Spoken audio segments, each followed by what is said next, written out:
നമസ്കാരം കൂട്ടുകാരെ, goal winner master chef പിള്ളയുടെ പുതിയൊരു എപ്പിസോഡിലേക്ക് എല്ലാ പ്രേക്ഷകർക്കും സ്വാഗതം. ഇന്ന് നമുക്കൊരു ഗസ്റ്റ് ഉണ്ട്, നമ്മുടെ എല്ലാം പ്രിയങ്കരിയായ ഇന്ദുലേഖയാണ്. സ്വാഗതം ചെയ്യാം. ഇന്ദുലേഖ, നമസ്കാരം. എന്തൊക്കെയാണ് വിശേഷങ്ങൾ പറയുന്നത്? നല്ല വിശേഷം. സീരിയൽസ് ചെയ്യുന്നുണ്ട്, പിന്നെ ഇനി 2 സിനിമ ഇറങ്ങാനായിട്ടിരിക്കുകയാണ്. അതിന്റെയൊക്കെ അപ്പൊ ആ വിശേഷങ്ങളൊക്കെ ചോദിച്ചറിയണം. അപ്പം എത്ര വർഷത്തെ ഒരു എക്സ്പീരിയൻസ് ആണ് ഈ മേഖലയിൽ? ഞാൻ ചൈൽഡ് ആർട്ടിസ്റ്റ് ആയിട്ട് വന്നതാണ്. ഇപ്പോൾ ഒരു 30 വർഷത്തിൽ കൂടുതലായി. 30 ഇയേഴ്സിന്റെ ഒരു എക്സ്പീരിയൻസ് ഉള്ള ഒരാളാണ് അത് ഇങ്ങനെ വന്ന് നിൽക്കുന്നത് നമ്മുടെ മുമ്പിൽ. ഫസ്റ്റ് കിട്ടിയ ഒരു ഓപ്പർച്യൂണിറ്റി അതെങ്ങനെ എങ്ങനെയായിരുന്നു? അത് ഡാൻസ് വഴിയാണ് വന്നത്. എന്നെ ഡാൻസ് പഠിപ്പിച്ചിരുന്ന സാറിൻ്റെ അടുത്ത് ഇങ്ങനെ ഒരു പ്രൊഡ്യൂസർ ചോദിച്ചു, അഭിനയിക്കാൻ താല്പര്യമുള്ള ആരെങ്കിലും ഉണ്ടോ എന്ന്. അപ്പം ഭാഗ്യത്തിന് ആ സമയത്ത് ഞാൻ മുമ്പിലുണ്ടായിരുന്നു. അങ്ങനെ ഒന്ന് പരീക്ഷിച്ച് നോക്കാന്ന് വിചാരിച്ചു. അങ്ങനെ ആദ്യത്തെ അറ്റംപ്റ്റ് സക്സസ് ആയി. അതെ, അത് ദൂരദർശനിൽ വന്ന ഒരു കുട്ടികളുടെ സീരിയലായിരുന്നു. ഏതായിരുന്നു സീരിയൽ പേര്? ഹീറോസ്. ശരി, ഇത് ഇന്ന് നമ്മൾ ഉണ്ടാക്കാൻ പോകുന്ന വളരെ സിമ്പിൾ ആയിട്ടുള്ള ഒരു സാലഡ് എന്ന് വേണേൽ പറയാം. ചിലരുടെയൊക്കെ ഒരു ഭയങ്കര ട്രഡീഷണൽ ആയിട്ടുള്ള ഒരു ഡിഷാണ്, പ്രത്യേകിച്ച് തമിഴ്നാട്ടിലാണ്. ഇതിന്റെ പേര് തേങ്ങ മാങ്ങ പട്ടാണി സുണ്ടൽ എന്നാണ് പറയാ. അപ്പൊ ഇതിന്റെ മൊത്തത്തിൽ അതിനകത്ത് ഗ്രീൻ പീസ്, നമുക്ക് ഇഷ്ടമുള്ള സാധനങ്ങൾ, കടല, ഗ്രീൻ പീസ്, അതുപോലെ പച്ചമാങ്ങ, തേങ്ങ, ക്യാരറ്റ്, അപ്പൊ ഇതെല്ലാം കൂടെ ബോയിലൊക്കെ ചെയ്തിട്ട് മിക്സ് ആയിട്ട് ഒരു ഹെൽത്തി സലാഡായിട്ട് കഴിക്കേണ്ടവർക്ക് പറ്റിയൊരു സംഭവമാണ് അത്. ചിലർ ഇതിനകത്ത് സ്പ്രൗട്ട് ചെയ്ത ബീൻസ് അല്ലെങ്കിൽ പല സാധനങ്ങളൊക്കെ ആഡ് ചെയ്യാം, നമുക്ക് ഇഷ്ടമുള്ളതൊക്കെ ആഡ് ചെയ്യാം. ഇത് ശരിക്കും ഒരു ബീച്ച് സ്നാക്സ് ആണ്. നമ്മൾ ചെന്നൈയിൽ പോയി കഴിഞ്ഞാൽ അവിടുത്തെ ബീച്ചിന്റെ സൈഡിലൊക്കെ എപ്പോഴും കാണും. ഇപ്പൊ നമ്മുടെ നാട്ടിലൊക്കെ ഉത്സവപ്പറമ്പിലൊക്കെ ഇത് വരും, വേർഷൻ. അപ്പൊ ഇതെല്ലാം കൂടെ വെച്ചൊരു ഫ്രഷ്ലി ആയിട്ടുള്ള ഒരു ഭയങ്കര റിഫ്രഷിങ് ടേസ്റ്റ് ഉള്ളതാണ്. നാരങ്ങ നീരൊക്കെ ചേർത്ത് തേങ്ങയും ചെറിയ ഉള്ളിയൊക്കെ വരും. അത് നമുക്ക് നമ്മുടേതായ രീതിയിൽ ആഡ് ചെയ്യാൻ പറ്റും. ഇപ്പോൾ ഓൾറെഡി ഞാനിവിടെ കടല അതുപോലെ ഗ്രീൻ പീസ് ജസ്റ്റ് ബോയിൽ ചെയ്ത് വെച്ചിട്ടുണ്ട്. നേരത്തെ പറഞ്ഞ പോലെ ഇത് നിങ്ങൾക്ക് ഇതിന് വേണ്ടിയിട്ട് കടലക്കറി ഉണ്ടാക്കുമ്പോൾ ഇതേപോലെ കുറച്ചെടുത്ത് മാറ്റി ഫ്രീസർ ബാഗിൽ വെക്കുക. ഇതുപോലെ ഗ്രീൻ പീസ് ഉണ്ടാക്കുമ്പോൾ ഗ്രീൻ പീസ് കറി ഉണ്ടാക്കുമ്പോൾ ഇത് ബോയിൽ ചെയ്ത് വെക്കുക. ഇനിയിപ്പോൾ ഇതില്ലാതെ കടല മാത്രമായാലും നമുക്ക് ഉണ്ടാക്കാൻ പറ്റും. ഇന്ദുലേഖയുടെ ഭക്ഷണം എങ്ങനെയാണ് വെച്ചാൽ 30 years ഓഫ് മൾട്ടിപ്പിൾ ലൊക്കേഷനൊക്കെ പോയ ഒരാൾ, പല സ്ഥലങ്ങളിൽ പല ഭക്ഷണങ്ങളൊക്കെ കഴിക്കേണ്ടി വന്ന ഒരാളാണ്. അപ്പോൾ ഇന്ദുലേഖ ഒരു ഫുഡിയാണോ? നല്ല ഫുഡി എന്ന് പറയാൻ പറ്റില്ല, ഞാൻ വെജിറ്റേറിയൻ ആണ്. അതുകൊണ്ട് കൂടുതലും ഞാൻ പല സ്ഥലങ്ങളിലും പോകുമ്പോൾ എനിക്ക് ഇഷ്ടമുള്ള സാധനങ്ങൾ അങ്ങനെ കിട്ടാറില്ല. അതാണ് വെജിറ്റേറിയൻസിന്റെ ഏറ്റവും വലിയൊരു വിഷമം. ഞാൻ ഈ ഷെഫൊക്കെയാണ്, കുറേ റെസ്റ്റോറൻറ്റ്സ് ഒക്കെ ഉണ്ട്. ഇപ്പോൾ പ്യുവർ വെജിറ്റേറിയൻ ആൾക്കാർ എപ്പോഴും പറയുന്നത് അവർ പോയി കഴിഞ്ഞാൽ അവരുടെ ഒരു ചോയ്സ്, അപ്പോൾ ആ റെസ്റ്റോറൻറ്റ്സിൽ വളരെ ലിമിറ്റഡ് ചോയ്സ് ആയിരിക്കും വെജിറ്റേറിയൻസിനുണ്ട്. അപ്പോൾ അല്ലെങ്കിൽ വെജിറ്റേറിയൻ റെസ്റ്റോറൻറ്റിൽ പോയി കഴിഞ്ഞാൽ ദോശ, ഇഡ്ഡലി അങ്ങനെയൊക്കെയാണ്. അല്ലാതെ വേറെ എന്തെങ്കിലും വെറൈറ്റി ആയിട്ടൊക്കെ വേണമെങ്കിൽ വീട്ടിൽ തന്നെ ഉണ്ടാക്കി കഴിക്കേണ്ടി വരും അല്ലേ? അപ്പോൾ ആ രീതിയിൽ പ്യുവർ വെജിറ്റേറിയൻ ആണ്. അതെ, മോൾക്ക് വേണ്ടിയിട്ട് പല പല പരീക്ഷണങ്ങൾ നടത്തും. നോർത്ത് ഇന്ത്യൻ, ചൈനീസ് ഒക്കെ ഇങ്ങനെ. നോൺ വെജ് കഴിക്കുമോ അതോ വെജിറ്റേറിയൻ ആണ്? അപ്പൊ എന്തായാലും ഈ ഡിഷ് നിങ്ങൾ എന്തായാലും വീട്ടിലുണ്ടാക്കണം. ഇത് ഉണ്ടാക്കുന്നതാണോ? ഇത് ഇച്ചിരിയുടെ ഒരു ടേസ്റ്റ് വേണ്ടിയിട്ട് നമ്മൾ ഇതൊന്നും ഓപ്ഷണലാണ്, കുറച്ചുകൂടെ രുചി കിട്ടാൻ വേണ്ടിയാണ്. ലേശം ഈ ബോയിൽ ചെയ്ത് ഡയറക്റ്റ് ആയിട്ട് നമുക്ക് ഉണ്ടാക്കാം. ഒരു അല്പം ബട്ടറിനകത്ത്. പ്രിഫർ ചെയ്യുന്ന വെജിറ്റേറിയൻ ആണോ നോൺ വെജ് ആണ്? പക്ഷെ വെജിറ്റേറിയൻ ഭക്ഷണം ഏറ്റവും ഇഷ്ടമുള്ള ഒരാളാണ്. എല്ലാത്തരം ഇപ്പോൾ നമ്മളൊരു മേഖലയിൽ നിൽക്കുമ്പോൾ ഇന്നതൊന്നും ഇല്ലല്ലോ. ഇപ്പോൾ എല്ലാത്തരം ഭക്ഷണങ്ങളും കഴിക്കണം, എല്ലാത്തരം ഭക്ഷണങ്ങളും ടേസ്റ്റ് ചെയ്യേണ്ടി വരും. അപ്പോൾ ഇത് ചില കാര്യങ്ങൾ ഇഷ്ടമല്ലാത്തതുകൊണ്ട്, പക്ഷെ അത് കഴിക്കേണ്ടതായിട്ട് വരുന്നു, അല്ലെ രുചി നോക്കേണ്ടതായിട്ട് വരുമ്പോൾ നമ്മളതെല്ലാം കഴിക്കും. വെജിറ്റേറിയൻ ഭയങ്കര ഇഷ്ടമാണ്. പക്ഷേ നോർമൽ ഞാനൊരു കൊല്ലംകാരനാണ്, ഒരു കായലിന്റെ നടുക്ക് ജനിച്ചതാണ്. ഇത് വരുമ്പോൾ നമുക്കൊരു സീ ഫുഡ് ഭയങ്കര ഒരു ഇതാണ്. വീട്ടിൽ ഉണ്ടാക്കുന്ന ഏറ്റവും ഇഷ്ടം, അല്ല ഇപ്പൊ വെജിറ്റേറിയൻ ഒരാൾക്ക് ചോയ്സ് ആണ്. അപ്പൊ എവിടെയാണ് ശരിക്കും ഇന്ദുലേഖയുടെ ശരിക്കുള്ള സ്ഥലം? ശരിക്കും സ്ഥലം എറണാകുളത്താണ്. ഹസ്ബൻഡിന്റെ വീട് ട്രിവാൻഡ്രത്തായിരുന്നു. അങ്ങനെ ഇപ്പൊ അവിടെ സെറ്റിലായി. ഓക്കെ. അപ്പൊ ഏറ്റവും ഇഷ്ടപ്പെട്ട വീട്ടിലൊക്കെ ഉണ്ടാക്കുന്ന വെജിറ്റേറിയൻ ഭക്ഷണം ഏതാണ്? എനിക്കിങ്ങനെ പ്രത്യേകിച്ച് ചോയ്സ് ഇല്ല. ഇപ്പൊ മോളുടെ ഇഷ്ടം അനുസരിച്ച് ഓരോന്നും കുക്ക് ചെയ്ത് കൊടുക്കും. അതെ, ഇന്ദുലേഖ തന്നെ ഉണ്ടാക്കി കഴിക്കണമെന്ന് വെച്ചാൽ ഏത് ഡിഷ് ആയിരിക്കും? കൂടുതലും നോർത്ത് ഇന്ത്യൻ ഫുഡാണ്. ആണോ? ഓക്കെ. വെജിറ്റേറിയനിൽ കുറച്ചുകൂടെ ചോയ്സ് അവിടെ ആണല്ലോ അല്ലേ? അതെ അതെ, കുറച്ച് സ്പൈസി ആയിട്ട് ഒക്കെ.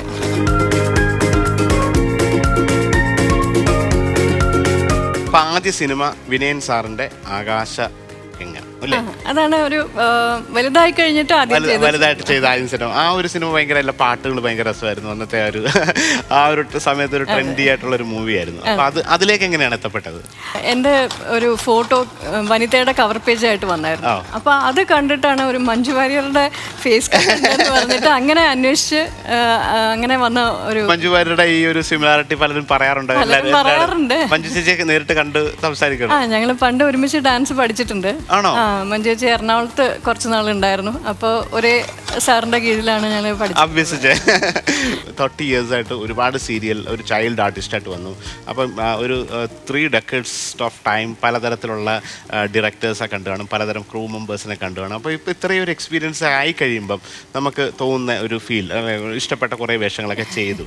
ഇതെങ്ങനെ എല്ലാവരും പറയുമ്പോഴാണ് 30 വർഷം ആയി എന്നുള്ളത് നമ്മൾ തോന്നുന്നില്ലേ, നമ്മളത് അറിയുന്നില്ല. നമ്മൾ അന്ന് ഒരേ ഭാവത്തിലങ്ങ് പോകുന്നു. വരുന്ന മക്കൾ ഇതിന്റെ കൂടെ പഠിത്തവും ജോലിയും അതെല്ലാം ഇതിന്റെ ഒപ്പം കൊണ്ടുപോകുമായിരുന്നു. അപ്പോൾ ഇതിലേക്ക് അങ്ങനെ അധികം കോൺസെൻട്രേറ്റ് ചെയ്തിട്ടില്ല. എങ്ങനെയോ അതൊക്കെ ഇങ്ങനെ സംഭവിച്ചു പോയി എന്നുള്ളതാണ്. ഡിഫോൾട്ട് ആയിട്ട് ഇങ്ങനെ സംഭവിക്കാം. ഇനിയിപ്പോ 40 വർഷമായാലും ഇതുപോലെ തന്നെ സംഭവിക്കും. കാരണം അങ്ങനെ ആയിരിക്കുമല്ലോ. അപ്പോൾ പക്ഷെ 30 വർഷം എന്ന് പറഞ്ഞാൽ ഇറ്റ്സ് നോട്ട് ചെറിയ. എനിക്കിപ്പം വേണമെങ്കിൽ പറയാം, ഞാനും ഇപ്പം 30 വർഷമായി. എനിക്ക് നമ്മൾ ഏകദേശം ഒരു കരിയർ തുടങ്ങി. ഞാൻ ഈ മേഖലയിൽ എത്തിയിട്ട് ഇപ്പം 30 വർഷമായി.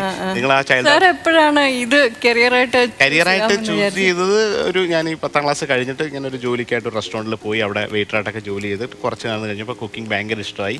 പിന്നീട് ഒരു അങ്ങനെ എപ്പോഴെങ്കിലും ആലോചിച്ചിരുന്നു ഇതൊരു കരിയർ ആവുമെന്ന്? ഒരിക്കലും ആഗ്രഹിച്ചില്ല. പക്ഷെ പിന്നീട് ഇതിനകത്ത് വന്നു കഴിഞ്ഞപ്പോൾ എനിക്ക് ഇതിന്റെ സാധ്യതകൾ മനസ്സിലായപ്പം ഇത് ഭയങ്കര നല്ലൊരു കരിയറാണെന്ന് തോന്നി. പിന്നെ അതിനകത്ത് ഫോക്കസ് ചെയ്തു. അത് കഴിഞ്ഞിട്ട് കുറേ വലിയ രാജ്യങ്ങളൊക്കെ പോകാൻ പറ്റി, നല്ല നല്ല റെസ്റ്റോറൻറ്റ്സിൽ വർക്ക് ചെയ്യാൻ പറ്റി.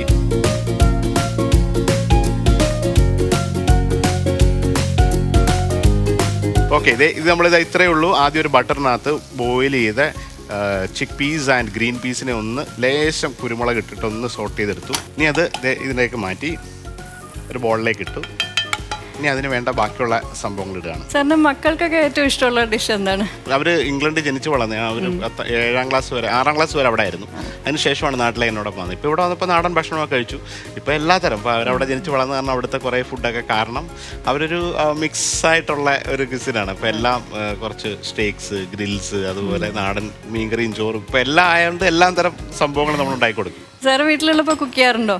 പരമാവധി ഇപ്പോൾ വൈഫ് നന്നായിട്ട് കുക്ക് ചെയ്യുന്ന ഒരാളാണ്. അപ്പോൾ ഞാൻ പോകുമ്പോൾ ഇവർ നിർബന്ധിക്കുന്ന ദിവസം ഞാൻ പോയി കൊണ്ടാക്കും. അങ്ങനെ പലരും പറഞ്ഞു കേട്ടിട്ടുണ്ട് ഇങ്ങനെ പാചകം ചെയ്യുന്നവർക്ക് പിന്നെ അത് കഴിക്കാൻ തോന്നാറില്ല, അത് പാചകം ചെയ്യുമ്പോൾ തന്നെ ഒരു വയറ് നിറയും. ഭയങ്കര ഒരു സത്യമായിട്ടുള്ളൊരു കാര്യമാണ്. നമ്മൾ കിച്ചണിലൊക്കെ ആദ്യ സമയത്തൊക്കെ എൻ്റെ ഒരു ചെറുപ്പത്തിൽ ഈ ഒരു മേഖല വന്നപ്പം എനിക്ക് ഭയങ്കര വിശപ്പാണല്ലോ. ആ ഒരു ടൈം ഒരു ടീനേജ് പ്രായത്തിലെത്തിയതാണ്. അന്ന് നമ്മൾ ഇഷ്ടം പോലെ കഴിക്കും. പിന്നെ കുറേ കഴിയുമ്പോൾ ഇത് ഉണ്ടാക്കി കുക്ക് ചെയ്ത് തുടങ്ങിക്കഴിഞ്ഞാൽ പിന്നെ കിച്ചണിൽ നിങ്ങൾ കുറേ ഡിഷ് കുക്ക് ചെയ്ത് അതിൻ്റെ സ്മെല്ല് അതിൻ്റെ കാര്യങ്ങളൊക്കെ കിട്ടുമ്പോൾ നമുക്ക് ആ ഒരു ആപ്പിറ്റൈസ് അങ്ങ് പോകും.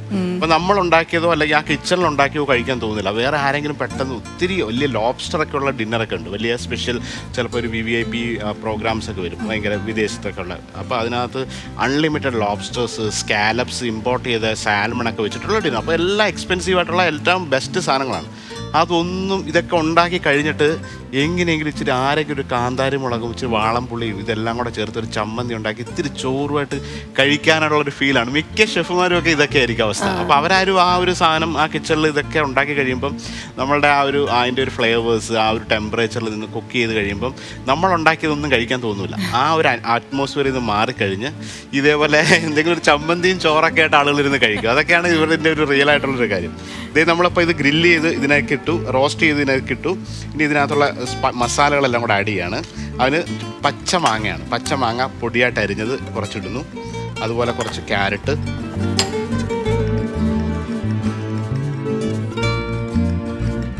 ആവശ്യമുള്ള ഉപ്പ്, ലേശം പച്ചമുളക്, ഒരു പിഞ്ച് ഓഫ് മുളക് പൊടി, ലേശം കുരുമുളക് പൊടി. അത് കഴിഞ്ഞ് തേങ്ങാപ്പീരയാണ്. തേങ്ങാപ്പീര കുറച്ചിട്ടു. ഇതിനെ ഒന്ന് മിക്സ് ചെയ്യുന്നു.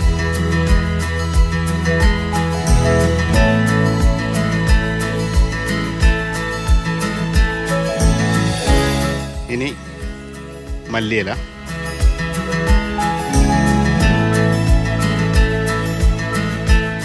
ലേശം നാരങ്ങ നീര്. ഇതിലൊക്കെ ഇപ്പൊ ഈ സിനിമയിലും സീരിയലിലും ഏകദേശം സമാസമായിട്ട് അങ്ങ് പോകുന്ന ഒരാളാണ്. 30 years ഓഫ് എക്സ്പീരിയൻസിൽ മിനി സ്ക്രീനിലുള്ള അനുഭവം അല്ലെങ്കിൽ ഈ ബിഗ് സിനിമയിൽ അഭിനയിച്ചതിന്റെ ഏതാണ് പേഴ്സണൽ ഇഷ്ടം, അല്ലെങ്കിൽ എന്തായിരുന്നു കൂടുതൽ വന്നത്? അത് 2 തരത്തിലുള്ള ഒരു സാറ്റിസ്ഫാക്ഷനാണ് കിട്ടാറുള്ളത്. അപ്പോൾ സീരിയലിൽ അഭിനയിക്കുമ്പോൾ അത് ഡെയിലി ആൾക്കാർ കാണുന്നുണ്ട്. പിന്നെ നമ്മുടെ വർക്കിംഗ് പാറ്റേണും നമുക്ക് ഡെയിലി പോയി വരാം. വീടുമായിട്ട് കുറച്ചുകൂടെ അറ്റാച്ച്ഡ് ആയിട്ട് നമുക്ക് വർക്ക് ചെയ്യാൻ പറ്റും. ആൾക്കാരും കാണുമ്പോൾ ഓടി അടുത്ത് വരും, സംസാരിക്കും, ഭയങ്കര സ്നേഹപ്രകടനമൊക്കെ ഉണ്ട്. അപ്പോൾ അതൊരു തരത്തിലുള്ള ഒരു സാറ്റിസ്ഫാക്ഷനാണ്. പിന്നെ നമുക്ക് നമ്മളെ ബിഗ് സ്ക്രീനിൽ കാണുക എന്ന് പറഞ്ഞാൽ അതൊരു വേറെ തരത്തിലുള്ള ഒരു ഹാപ്പിനെസ് ആണ്. അപ്പോൾ അതിന് പിന്നെ നമുക്ക് കുറച്ച് ദൂരേക്കൊക്കെ വർക്ക് ചെയ്യാൻ പോകേണ്ടി വരും, ചിലപ്പോൾ നമ്പർ ഓഫ് ഡേയ്സ് കൂടുതലുണ്ടാവും. അപ്പോൾ എന്നാലും അത് പിന്നെ ആൾക്കാർ കണ്ടിട്ട് ഇപ്പോഴും പഴയ സിനിമയിലെ കാര്യങ്ങളൊക്കെ പറയാറുണ്ട്. അപ്പോൾ രണ്ടും രണ്ട് തരത്തിലാണ്, അത് കമ്പയർ ചെയ്യാൻ പറ്റില്ല. രണ്ട് തരത്തിലുള്ള ഒരു സ്വാധീനം, അതെ അതെ, രണ്ട് തരത്തിലുള്ള ഹാപ്പിനെസ്സും ഉണ്ട്. അങ്ങനെയാണ് ഇപ്പോഴും പഴയ സിനിമയിലെ ഓരോ ക്ലിപ്പിംഗ്സ് ഒക്കെ ഓരോ ട്രെയിൻസിൽ അയച്ചു തരാറുണ്ട്. അത് കാണും, അത് ഈ ഒത്തിരി വർഷം കഴിയുമ്പോൾ കാണുമ്പോൾ നമുക്ക് തന്നെ ഒരു സന്തോഷം. അതെ അതെ. ഇത് വെളിച്ചെണ്ണ ചൂടായി, ഇനി ഒരു ജസ്റ്റ് ഇതൊരു ഓപ്ഷണലാണ്, കുറച്ചുകൂടെ ടേസ്റ്റ് കിട്ടാൻ വേണ്ടിയിട്ട്. ഇത് വേണമെന്നില്ല, ഇപ്പോൾ എണ്ണയൊന്നും ഉപയോഗിക്കാൻ താല്പര്യമില്ലാത്തത് ഇത് ഇങ്ങനെ തന്നെ ഈ സാലഡ് ആക്കാം. പക്ഷേ ഇത് കുറച്ചുകൂടെ അവിടെ തമിഴ്നാട്ടിൽ ഇതിങ്ങനെ താളിപ്പൊക്കെ ഇട്ട് ഒരു പ്രത്യേക ടേസ്റ്റാണ്. അപ്പോൾ അവിടെ ഒരു കൊസംബരി എന്ന് പറഞ്ഞൊരു സാലഡ് ഉണ്ട്, അത് ഇതേപോലെ ക്യാരറ്റ് മാത്രമാണ്, ക്യാരറ്റ് കൊസംബരി. അതിനകത്ത് കുറച്ച് പരിപ്പ് ഇതൊക്കെ ഇട്ടിട്ട് തേങ്ങയും ഇതേ മെത്തേഡിൽ തന്നെ കർണാടകയുടെയാണ് അത് കൂടുതൽ. അപ്പോൾ കടുക് എണ്ണ ചൂടായി. എറണാകുളത്ത് ഞങ്ങളുടെ നെയ്ബേഴ്സ് കുറച്ച് തമിഴിയൻസ് ഉണ്ടായിരുന്നു.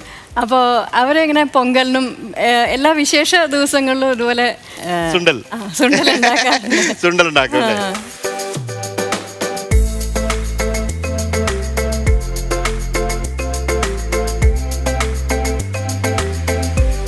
വെജിറ്റേറിയൻ ഭക്ഷണം ഇപ്പൊ ഇത്രയും വർഷമായിട്ട് ചെറുപ്പം മുതലേ വെജിറ്റേറിയൻ തന്നെയാണ് ഫാമിലിയിലെ. ഒരു മുട്ട ഇങ്ങനെയുള്ള സംഭവങ്ങൾ, മുട്ടയൊക്കെ പണ്ട് തടി വെക്കാൻ വേണ്ടിട്ടൊക്കെ ട്രൈ ചെയ്തിട്ടുണ്ട്, പക്ഷെ ഒന്നും വലിച്ചില്ലായിരുന്നു അന്ന്. അപ്പൊ ഒരു നോൺ വെജ് റെസ്റ്റോറന്റ് ഇപ്പൊ ഇത്രയും ഇരിക്കുമ്പോൾ, കാരണം അവർക്കൊരു മണം പോലും ചിലപ്പോൾ അസഹ്യമായിട്ട് വരും. അപ്പൊ നിങ്ങൾക്ക് ആ ഒരു 30 വർഷമായി പലയിടത്തും ഇങ്ങനെയൊക്കെയുള്ള ലൊക്കേഷനൊക്കെ പോകുമ്പോൾ അവിടെ തൊട്ടടുത്ത് എപ്പോഴും നോൺ വെജ് ആയിരിക്കും. അപ്പൊ അതൊക്കെ ഒരു ബുദ്ധിമുട്ടാണോ? അതൊക്കെ ഇപ്പൊ പ്രശ്നമില്ല, അതൊക്കെ ഇരുന്ന് നോൺ വെജിന്റെ ഇരുന്ന് കഴിക്കാനും അങ്ങനെ ബുദ്ധിമുട്ടൊന്നുമില്ല.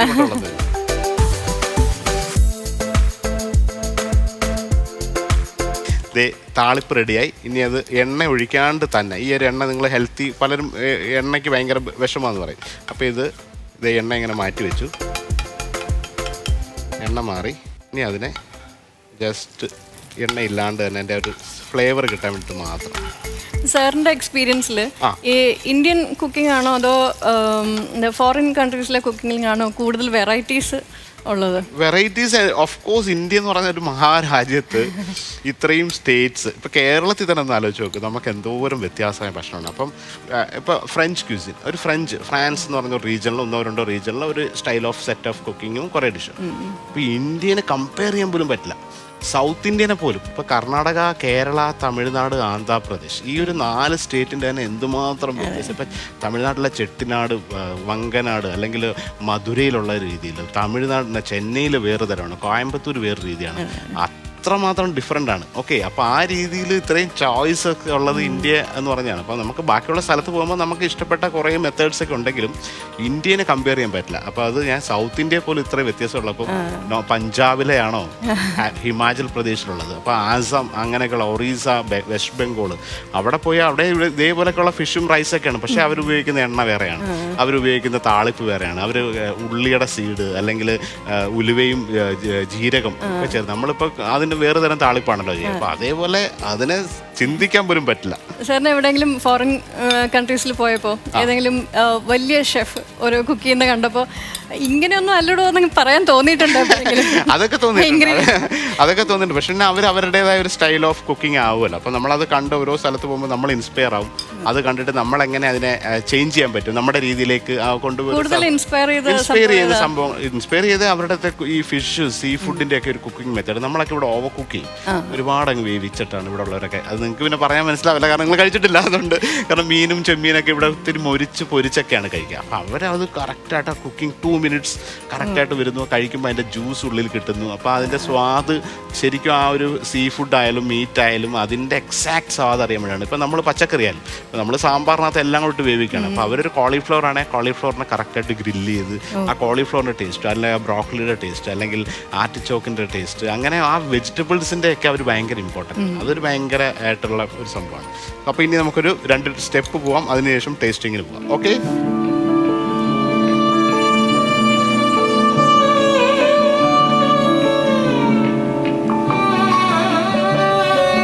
பூவே செம்பூவே உன் வாசம் வரும் வாசல் என் வாசல் உன் பூங்காவனம் வாய் பேசிடும் புல்லாங்குழல்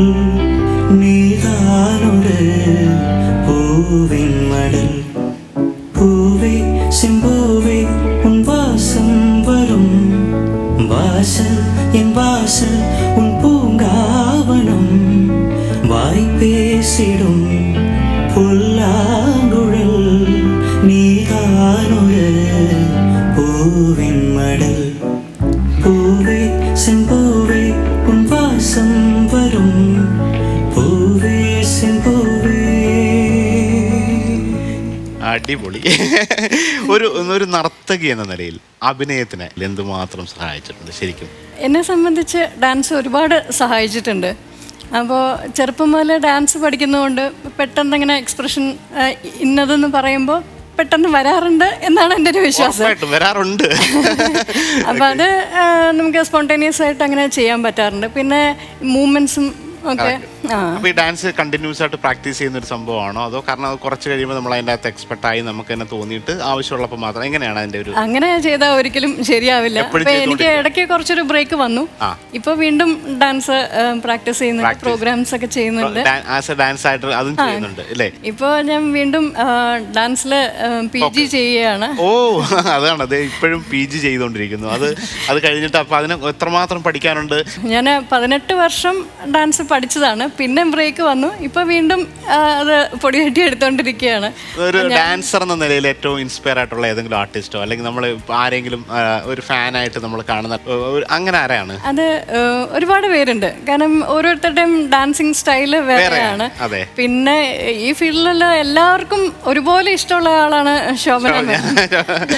പിന്നെ പത്മ സുബ്രഹ്മണ്യം, അവരൊക്കെ ഇഷ്ടമാണ്. അപ്പൊ ഒരു റോൾ മോഡലായിട്ട് അപ്പൊ വേഷങ്ങൾ ഇപ്പൊ ചെയ്യുന്നു. ഇപ്പൊ ശോഭന ചേച്ചിയുടെ കാര്യം പറഞ്ഞു. അവരൊരു ഡെഡിക്കേഷൻ നമ്മളെ ശരിക്കും കണ്ടു പഠിക്കേണ്ടതാണ്. അതുകൊണ്ടാണ് അതൊക്കെ കൊണ്ടാണ് ചുമ്മാരിക്കാൻ പറ്റാണ്ട് വീണ്ടും PG ഒക്കെ എടുത്തത്.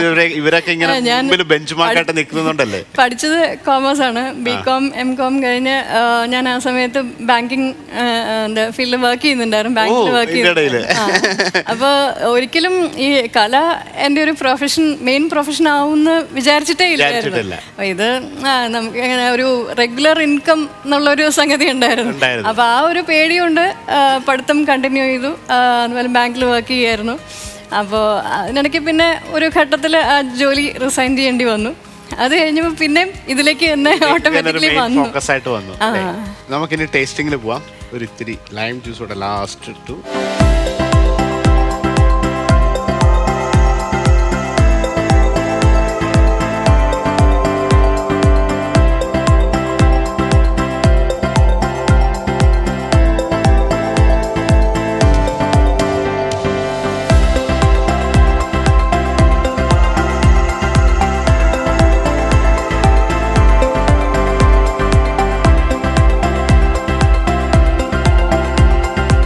ഇതിലേക്ക് തേങ്ങ മാങ്ങ പട്ടാണി സുണ്ടൽ റെഡിയായി. ഞാൻ ഇതിൻ്റെ റെസിപ്പി ഒന്നുകൂടെ പറയാം. അപ്പോൾ പ്രേക്ഷകർക്ക് കൂടെ വേണ്ടിയിട്ട് ആദ്യം തന്നെ കടല അതുപോലെ ഗ്രീൻ പീസ് ബോയിൽ ചെയ്ത് മാറ്റി വയ്ക്കുക. അതിനുശേഷം ബട്ടറിനകത്ത് ഒരു പാനിനകത്ത് ലേശം ബട്ടർ ഒഴിച്ച് ഇതൊന്ന് സോട്ട് ചെയ്യുക. ഒരു അല്പം കുരുമുളക് പൊടിയിട്ട് ഒരു പാത്രത്തിലേക്ക് മാറ്റുക. അതിനകത്ത് പൊടിയായിട്ട് അരിഞ്ഞ പച്ചമാങ്ങ, ക്യാരറ്റ്, അതുപോലെ ചെറിയ ഉള്ളി, പച്ചമുളക്, ഉപ്പ്, ലേശം മുളക് പൊടി, കുരുമുളക് പൊടി, തേങ്ങാപ്പീര, നാരങ്ങാ നീര്, ഇതെല്ലാം കൂടെ ചേർത്ത് നന്നായിട്ട് മിക്സ് ചെയ്യണം. അതിനുശേഷം ഒരു വെളിച്ചെണ്ണയിൽ പാൻ ഒഴിച്ചിട്ട് കടുക് പൊട്ടിച്ച് ചെറിയ ഉള്ളിയും വത്തൽമുളകും കറിവേപ്പിലയിട്ട് താളിച്ച് ആവശ്യമുള്ള നാരങ്ങ നീരൊക്കെ ചേർത്ത് തേങ്ങാപ്പീരയൊക്കെ ചേർത്തിട്ട് ഇത് സെറ്റാക്കി അതിൻ്റെ ടേസ്റ്റൊക്കെ നോക്കിക്കഴിഞ്ഞാൽ ഒരു ഉഗ്രനായിട്ടുള്ളൊരു സാലഡാണ് ഇത്. തീർച്ചയായിട്ടും ഒരു ഹെൽത്തി ആയിട്ട് ഡയറ്റൊക്കെ ഉള്ളവർക്ക് ഇതുപോലൊരു full bowl in the dinner സെഷനിലൊക്കെ കഴിച്ചു കഴിഞ്ഞാൽ അടിപൊളി. ഇതിലേക്ക് പ്ലീസ് ഇപ്പോൾ ടേസ്റ്റ് ചെയ്യാം.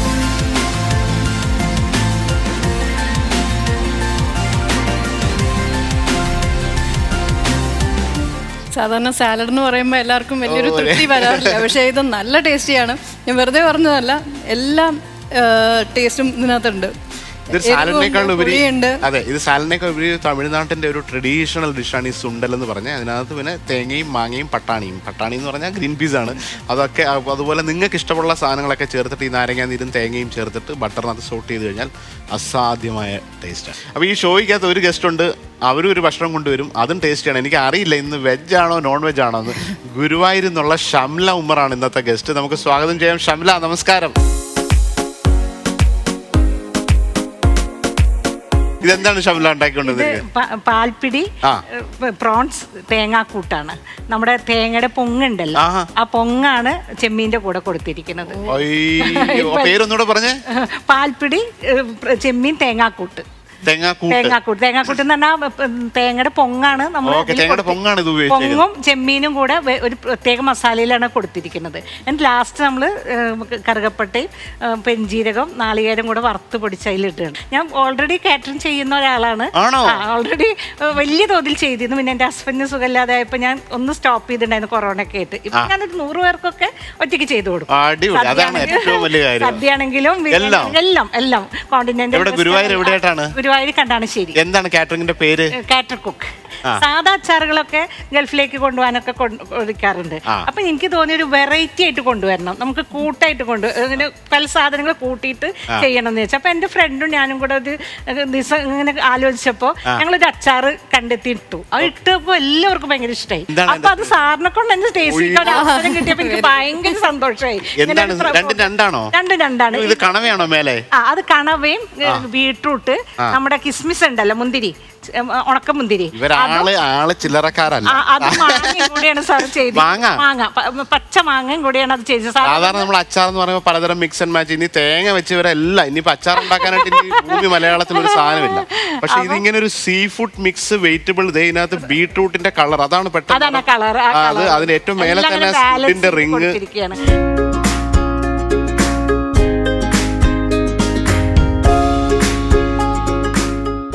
അടിപൊളി. ആകെ സങ്കടം, ഇത് ഇന്ദുലേക്ക് കഴിക്കാൻ പറ്റില്ല. അറിയില്ലായിരുന്നു. ഇതെന്താണ്? ഇത് നമ്മുടെ ചെനച്ച മാങ്ങയും ചെമ്മീനും.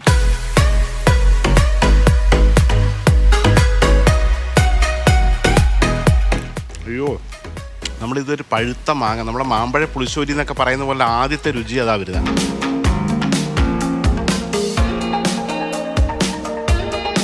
ഇത് നമ്മൾ പലതരം പിടികൾ കണ്ടിട്ടുണ്ട്, പലതരം നമ്മുടെ പത്തൽസ് കണ്ടിട്ടുണ്ട്. മലബാറിലേക്കൊക്കെ പോയി കഴിഞ്ഞാൽ കുഞ്ചിപ്പത്തിലൊക്കെ വരും. പക്ഷേ ഈ പിടി എന്ന് പറഞ്ഞതിൻ്റെ ഷേപ്പ് പോലും വളരെ ക്യൂട്ടായിട്ട് സ്മോൾ, അതിൻ്റെ ഷേപ്പ് ഇത് ഭയങ്കര ടൈം എടുത്ത് നമുക്ക് ഒരു ഇറ്റലിയിലേക്ക് സ്പെഷ്യാലിറ്റി പാസ്ത പോലെ തന്നെ ഫീൽ ചെയ്യും.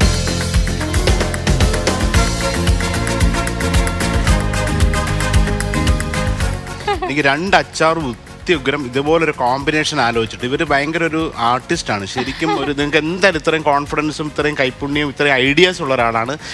കാറ്ററിംഗ് മാത്രം ഒതുങ്ങരുത്. ഇതിലേക്ക് താങ്ക് യു സോ മച്ച് വന്നതിലും ഇത്രയും നമുക്ക് നല്ലൊരു ഡാൻസ് ചെയ്ത് കുറേ കാര്യങ്ങൾ പറഞ്ഞു. ഈ പറഞ്ഞ പോലെ 30 years കരിയറാണ്. അതിൻ്റെ ഒരു ഡബിൾ കരിയറിൽ ഇതേപോലെ വീണ്ടും നിങ്ങൾ ഇത്രമാത്രം ഡെഡിക്കേറ്റ് ആയിട്ട് വീണ്ടും പഠിച്ചുകൊണ്ടിരുന്നിട്ട് ഭയങ്കര ഈ ഒരു മേഖലയെ സ്നേഹത്തോടെ കൊണ്ടു നടക്കുന്ന ഒരാളാണെന്ന് കാണുമ്പോൾ തന്നെ അറിയാം. അപ്പോൾ അതുപോലുള്ള ഒത്തിരി ഇഷ്ടപ്പെട്ട വേഷങ്ങളും നർത്തനം ഷോകളൊക്കെ ഉണ്ടാവട്ടെ എന്ന് പ്രാർത്ഥിക്കുകയാണ്.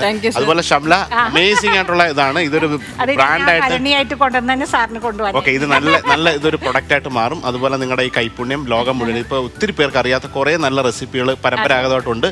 അപ്പോൾ 2 പേർക്കും ഗംഭീരമായ. എനിക്ക് ഒരുപാട് സന്തോഷമുണ്ട് സാർ, ഇതുപോലെ സാറിനെ ഒന്ന് കാണാൻ വേണ്ടി കൊതിച്ചിരിക്കുന്ന. എനിക്ക് സാറിന്റെ കൈകൊണ്ടുണ്ടാക്കിയ ഒരു സാലഡ് കഴിക്കാൻ പറ്റിയല്ലോ, അത് ഭയങ്കര ഭാഗ്യമായിട്ട് ഞാൻ വിചാരിക്കുന്നത്. അപ്പൊ 2 പേർക്കും വലിയൊരു ആശംസകൾ നേരുന്നു. Thank you. Gold winner master chef പിള്ളയുടെ ഒരു എപ്പിസോഡ് ഇവിടെ തീരുകയാണ്. അപ്പൊ ഇതുപോലൊക്കെയുള്ള കഥകളും ഭക്ഷണവും ഒക്കെ ആയിട്ട് നമ്മൾ വീണ്ടും വരും. Thank you so much.